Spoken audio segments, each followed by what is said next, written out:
이번 연도 월드컵을 여름이 아닌 11월 겨울에 열린다는 사실을 아시고 계신가요? 2022년은 대한민국과 일본의 한일 월드컵이 열린 지 20주년이 되는 날입니다. 2002년에 대한민국은 16강에서 이탈리아를 2대1로 승리하고 8강전에서 만난 유럽의 강호 스페인을 PK로 물리치며 4강에서 독일을 만나 치열한 접전 끝에 1대0의 패배를 당했지만 대한민국은 역사적으로 4강 신화를 처음 써봤으며 이후 대한민국의 축구는 나날이 발전을 거듭해왔는데요. 2002년은 정말 대한민국 축구의 해라고 봐도 무방할 정도로 그 열기는 대단했습니다. 모두들 2002년 월드컵의 멤버를 대한민국 축구 역사상 최고의 레전드 선수들이라며 칭하는데요. 아직도 그때의 기억은 아름다운 추억으로 남겨져 있는 것 같습니다. 벌써 한일 월드컵은 20주년이나 되었고 당시 월드컵을 추억하시는 분들이 많으실 텐데요. 이번에 한일 월드컵 20주년을 맞아서 대한민국과 일본이 손을 잡고 평가전을 추진하고 있습니다. 현재 대한민국은 카타르 월드컵 그룹 H조에 속해 있으며 H조에는 포르투갈, 가나, 우루과이가 속해 있는데요. 6월 2일 서울 월드컵 경기장에서 브라질과의 평가전을 시작으로 6일 칠레, 10일 파라과이, 그리고 14일에는 아르헨티나와 경기를 치를 예정이었으나 무산되면서 이날 경기는 현재 아프리카 팀과 맞대결을 추진 중에 있습니다. 그 중에서 가장 주목받는 매치업은 당연 카타르 월드컵 우승 후보 피파 랭킹 1위인 브라질인데요. 브라질에는 요즘 콘테 감독의 이적설로 시끄러웠던 파리 생제르맹 소속의 네이마르 선수가 있는데요. 네이마르 선수는 2013년 대한민국과 브라질의 평가전에서 전반 43분 환상적인 프리킥으로 한국의 0대2로 패배를 안겼습니다. 이때 손흥민 선수는 당시 막내였고 아직 실력이 올라오지 않았던 시기이기 때문에 후반 19분에야 교체 투입이 됐지만 공격 포인트를 올리지 못했는데요. 하지만 이제는 상황이 반전돼 있는 상태입니다.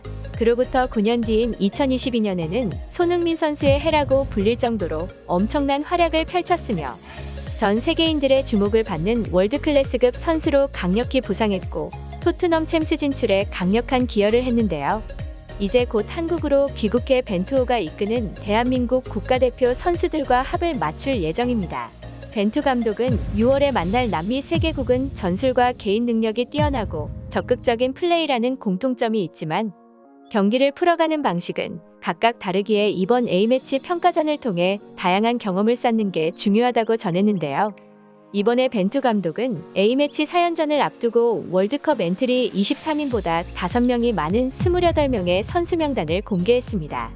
전 세계에서 슈퍼 월드클래스로 우뚝 서있는 토트넘 호스퍼의 손흥민 선수를 필두로 최근 2부 리그로 강등당한 지롱댕 보르도의 황의조 선수와 EPL 울버햄튼에서 뛰고 있는 황희찬 선수 등의 해외에서 활약하고 있는 선수들의 명단을 발표했는데요. 얼마 전 오른쪽 발목의 뼈 조각 제거 수술을 받은 페네르바체의 괴물 센터백 김민재 선수는 아쉽게도 참여하지 못하게 되어 수많은 대한민국의 축구 팬들은 괴물 센터백 김민재 선수의 진가를 못 봐서 아쉬울 텐데요. 김민재 선수는 최근 엄청난 주가를 올리는 센터백으로서 현재 수많은 유럽 빅리그 팀들에서 제안이 오고 있는 최고의 유망주입니다. 그리고 해외에서 유망주로 조금씩 거듭나며 활약하고 있는 SC 프라이부르크의 정우영 선수도 출전을 하여 월드클래스 손흥민 선수와 같이 활약을 할 것이라고 보이는데요. 손흥민 선수는 최근 엄청난 기량으로 EPL 21-22 시즌 마지막 경기인 노리치전에서 무려 22호 골과 23호 골을 터뜨리며 노리치를 5대0이라는 퍼펙트 스코어로 승리함과 동시에 아시아인 최초 EPL 득점 랭킹 1위를 기록했고 부상으로 황금색으로 반짝 빛나는 골든부트를 수상하는 영광까지 얻었는데요. 이로써 손흥민 선수는 이제 전 세계에 자신의 가치를 입증시켰으며 그 누구도 인정하는 월드클래스가 되었습니다. 이제 손흥민 선수에게 남아있는 것은 6월에 있을 벤투호의 A매치인데요. 손흥민 선수는 곧 영국에서 대한민국으로 귀국하여 국가대표팀 훈련을 참가할 것으로 보입니다. 다가오는 2일날 브라질전에는 네이마르를 비롯해 비니시우스, 주니오르, 제수스 등 최정예 멤버까지 포함되어 있어 손흥민 선수의 어깨에 부담감이 많이 실려있는 상태이지만 일명 손흥민 존에서 슈팅 기회가 생긴다면 90% 이상의 골을 만들어내는 선수이기 때문에 손흥민 선수 위주의 패스 플레이가 나올 것으로 예상되는데요. 한편으로는 모든 나라에서 손흥민 선수만 막으면 이길 것이라고 판단하여 집중 마크를 당할 것이기에 파울로 벤투 감독은 이번 A매치를 치르면서 손흥민 선수 위주의 다양한 전술을 계획할 것으로 사료되는데요. 이번 월드컵에는 손흥민 선수를 필두로 어게인 2002년의 기적이 다시 한번 일어났으면 하는 바람입니다. 하지만 최근 김민재 선수 외에도 김천의 박지수 선수, 마인츠의 이재성 선수가 햄스트링과 무릎, 인대 등의 부상을 당해 출전하지 못하게 됐는데요. 이 선수들의 부재를 보강하기 위해 벤투 감독은 오랜 고민 끝에 강원FC의 김동현 선수 그리고 대전FC의 조유민 선수 같은 뉴페이스를 합류시키기로 결정했습니다.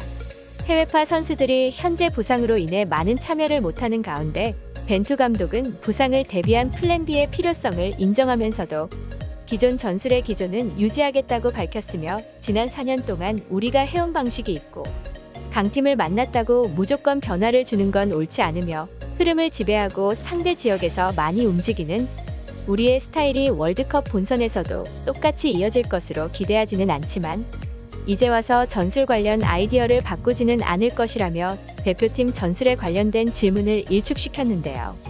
대한민국 축구 대표팀은 30일 파주 트레이닝 센터에 입소하여 훈련을 재개할 예정이라고 합니다.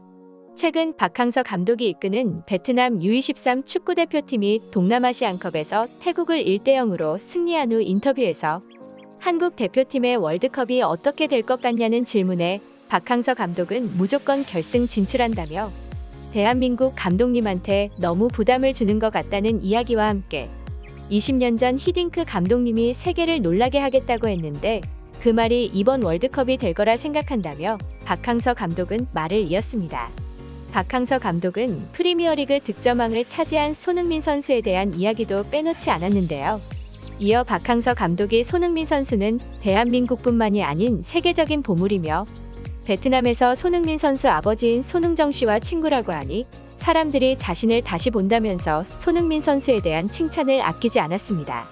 이렇게 손흥민 선수의 눈부신 활약 덕분에 대한민국 축구는 전 세계인들의 주목을 받고 있으며 이제 벤투 감독이 대한민국 지휘봉을 잡은 지도 벌써 4년이나 되었고 한국 대표팀은 서서히 안정감을 찾아가는 모습이기에 대한민국의 모든 국민들은 세계 최초로 겨울에 열리는 카타르 월드컵을 기대하는 중입니다. 곧 있으면 치러질 브라질전에서 대한민국 선수들이 활약하는 모습을 보여주었으면 좋겠네요. 오늘 소식은 여기까지입니다. 곧 있을 브라질전에서 대한민국 선수들에게 응원의 메시지를 보내고 싶으신 분들이 계시다면 저희 타이탄스 구독을 꼭 눌러주시고 댓글로 응원해주시면 감사드리겠습니다. 거대한 것들 타이탄스였습니다. 타이탄스를 시청해주셔서 감사합니다.